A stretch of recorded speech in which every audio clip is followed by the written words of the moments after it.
ఒక ఆడదానికి సడన్ గా భర్త చనిపోయాడు, లేదు ఇద్దరి మధ్య గొడవలు వచ్చి భర్త విడిపోయాడు, దూరంగా వెళ్ళిపోయాడు. ఇక నేనే ఉంటారు దాన్ని, నాకే గతి లేదు, పిల్లల్ని నేనేం చూసుకుంటా అని వదిలేస్తుంది ఆడది? లేదు కదా. ఎంత కష్టపడైనా, ఎన్ని బాధలు పడైనా చివరికి తన పస్తులుండి కూడా పిల్లలకి కడుపు నింపుతుంది తల్లి.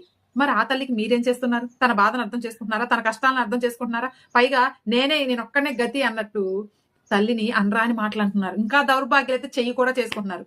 మీకు ఒక విషయం గుర్తుపెట్టుకోండి, రేపటి రోజున ఆ తల్లి లేకపోతే మీకు ఒక ముద్ద పెట్టే నాదుడు కూడా లేదు, లేదా మీరు పస్తులుంటే తిన్నావా అనే నాదుడు కూడా ఉండరు. నిజంగా చెప్తున్నానండి, తల్లి లేని వాడిని కదిలిచ్చి అడిగి చూడండి, తల్లి విలువ ఏంటో చెప్తాడు. ఉన్నప్పుడు ఎవ్వరి విలువ తెలియదు. కాబట్టి తల్లిని అర్థం చేసుకొని, తల్లి కష్టాన్ని గుర్తించి చాలా ప్రేమగా అపురూపంగా ఉండండి. ఎంత మంది ఉన్నా, ఎంత బంధువులు ఉన్నా సరే, తల్లి తండ్రికి మించిన వాళ్ళు ఎవ్వరూ లేరు. ఆ ప్రేమ మరి ఈ ప్రపంచంలో ఎవ్వరూ చూపించలేరు. అవునా కాదా? మీకు మీ అమ్మ అంటే ఇష్టం ఉంటే నాకు కామెంట్ సెక్షన్ లో లవ్ యూ అమ్మ అని కామెంట్ చేయండి. ఎంత మందికి అర్థమైందో నాకు